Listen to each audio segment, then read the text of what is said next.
And welcome back, everybody. Thanks for sticking with us. Chris Sagaas is our guest. Chris is the Executive Director at the Utica Public Library, one of Utica's great institutions. Where does the money come from for the Utica Public Library? It's geared in with the Utica City School District, yes?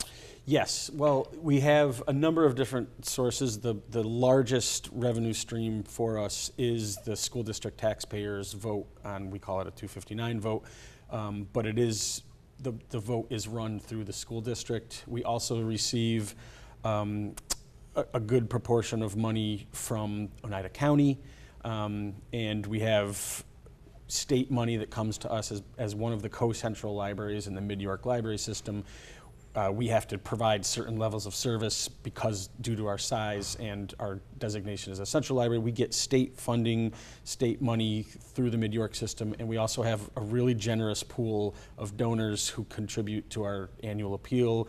Those can be memorial and honorary donations, as well as we have some sponsorships of our children's room and its programming, and as I alluded to before, we do get funding from the Community Foundation, some donor-advised funds there as well. So we pool a lot of different resources together to make up what is about a $1.2 million operating budget. You know, we try to keep it close to that. If we go out for an increase, it's always within, you know, the tax cap. We're sensitive to the costs.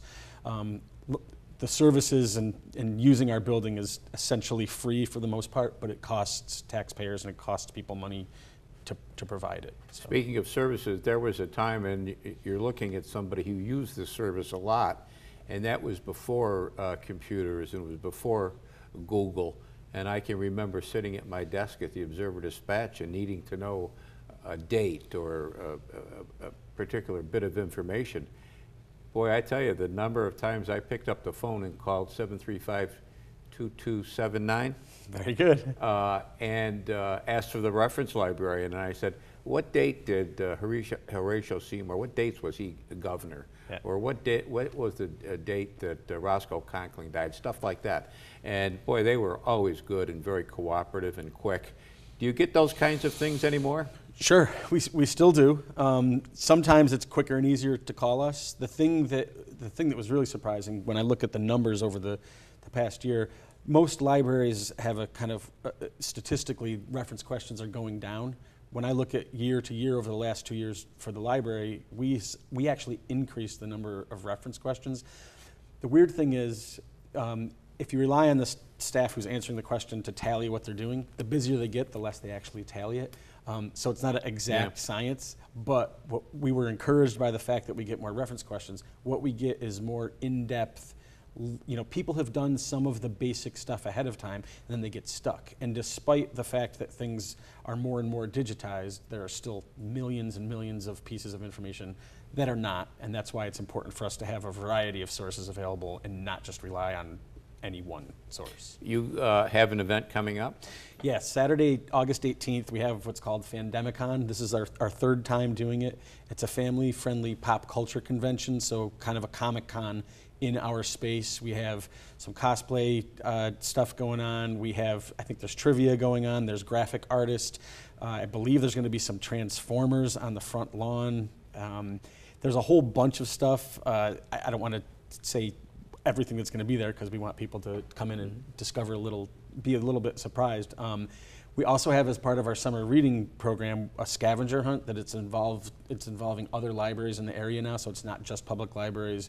You come in, you start the scavenger hunt, and have to go to Munson Williams Proctor Art Institute's library, for example. And then at the end of the summer, anybody who's completed the whole hunt at all the libraries gets entered into a raffle to win a handheld video game, which may seem strange to give out a video game from the library, but one of the things we're finding is that we provide a safe social space for kids to come in and do gaming. So that's another thing that 25 years ago I don't think people saw happening in the library, but that's one of the things we provide. And there was a time that people didn't see the computers happening at the library, but you've got computers for the public use down there. Yep, we do. The thing we've invested more in Wi-Fi hotspots throughout our building, because what we're finding is people can afford the device, but they can't necessarily afford the access.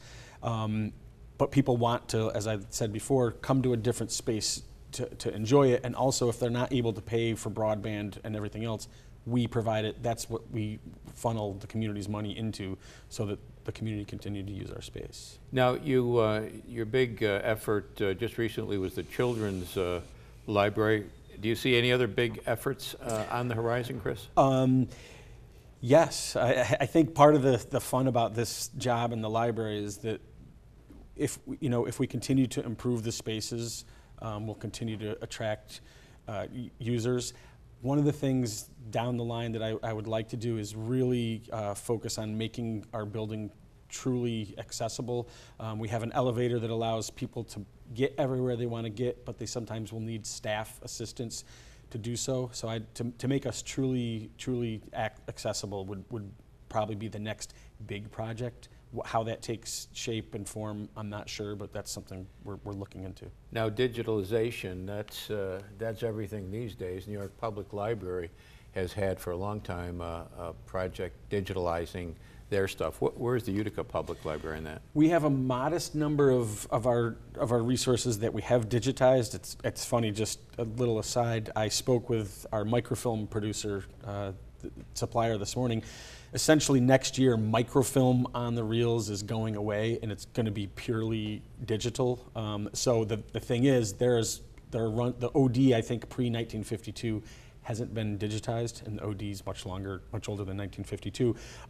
So there are ways to get access to that material and digitize it, but right now libraries have to pay for it, and that's really expensive. That's another big project down the line that we think we might have to get some additional community support for. But one of the growth areas that I do see is figuring out what do we want to digitize. We have some volunteers who come in and help us with digitizing stuff, but it's a potential area for us to explore more, for sure. We got 20 seconds left. The date of that event? Saturday, August 18th, Pandemicon.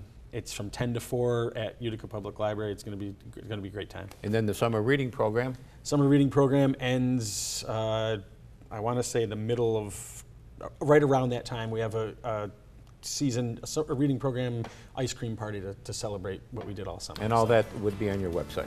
All of it's on our website, yep. Good. Thank you, Chris. Thank you. That's going to do it for us this week. We'll be back next week. We'll do it all again. Don't forget cnyhomepage.com. Lots of good stuff there.